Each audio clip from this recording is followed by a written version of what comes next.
दिल्ली विकास प्राधिकरण यानी कि डीडीए ने उत्तर पश्चिमी दिल्ली के मुखर्जी नगर स्थित बहुमंजिला सिग्नेचर व्यू अपार्टमेंट के ध्वस्तीकरण की तैयारियां शुरू कर दी हैं।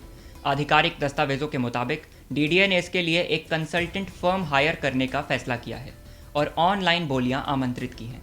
अधिकारियों ने शनिवार को बताया कि डीडीए ने इसके लिए एक ई टेंडर नोटिस और रिक्वेस्ट फॉर प्रपोजल यानी आरएफपी जारी किया है। सिग्नेचर व्यू अपार्टमेंट का निर्माण वर्ष 2007 से 2009 के बीच हुआ था।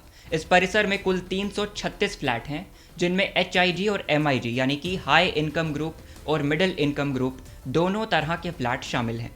हालांकि कुछ ही समय बाद फ्लैट्स में निर्माण संबंधी समस्याएं आने लगी, जिससे यहाँ के निवासियों को डीडीए से शिकायत करने के लिए मजबूर होना पड़ा। डीडीए के आदेश पर आईआईटी दिल्ली द्वारा किए गए 2021-22 के अध्ययन में इमारत को संरचनात्मक रूप से असुरक्षित पाया गया।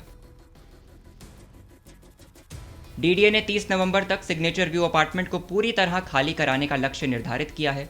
इस साल सितंबर में डीडीए ने यहां के निवासियों के साथ डील फाइनल की और दस्तावेज पर हस्ताक्षर करने के लिए 15 अक्टूबर तक का समय दिया था। वहीं निवासियों को सिग्नेचर व्यू अपार्टमेंट खाली करने के लिए 45 दिन तक का समय दिया गया था।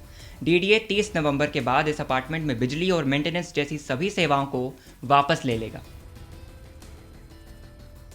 डीडीए द्वारा जारी किए गए ई टेंडर नोटिस में अधिकारियों ने हाई राइज एक्सकेवेटर्स, विस्फोटक, डायमंड कटिंग टेक्निक आदि जैसे तरीकों का उपयोग करके संरचनाओं को ध्वस्त करने में कम से कम 20 वर्षों का अनुभव रखने वाली एक फर्म को काम पर रखने की मांग की है। आरएफपी डॉक्यूमेंट में कहा गया है कि कंसल्टेंट फर्म की नियुक्ति 6 महीने की अवधि के लिए होगी, यानी 1 महीने विध्वंस के पहले और 5 महीने विध्वंस और मलबे के निपटान के दौरान, जिसे ज़रूरत पड़ने पर डीडीए द्वारा बढ़ाया भी जा सकता है। साथ ही ये भी कहा गया है कि डीडीए द्वारा कम से कम 30 दिन का नोटिस देकर कंसल्टेंट फर्म की नियुक्ति रद्द भी की जा सकती है।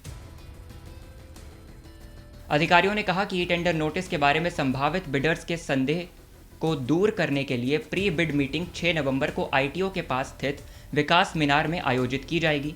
सिग्नेचर व्यू अपार्टमेंट के निवासियों ने अक्टूबर में मांग की थी कि डीडीए 100% इवैक्यूएशन क्लॉज को 75% मैंडेट में बदल दे, ताकि अस्थायी आवास में स्थानांतरित होने वाले लोगों को एजेंसी से किराया मिलना शुरू हो सके।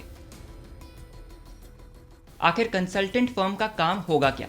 तो डीडीए द्वारा नियुक्त कंसल्टेंट एक प्रस्ताव तैयार करेगा, जिसमें सिग्नेचर व्यू अपार्टमेंट को ध्वस्त करने के तरीके के बारे में जानकारी दी जाएगी। अपार्टमेंट को ध्वस्त करने के बाद उसके मलबे का फिर से निर्माण कार्य में इस्तेमाल किया जाएगा।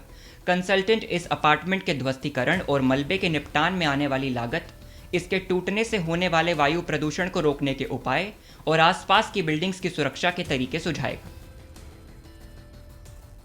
अपार्टमेंट के ध्वस्तीकरण के लिए संबंधित विभागों से जरूरी अनुमति लेने में भी कंसल्टेंट डीडीए की मदद करेगा। इस ध्वस्तीकरण प्रक्रिया में डीडीए का कंसल्टेंट बनने के लिए प्रस्ताव जमा करने की आखिरी तारीख 15 नवंबर है।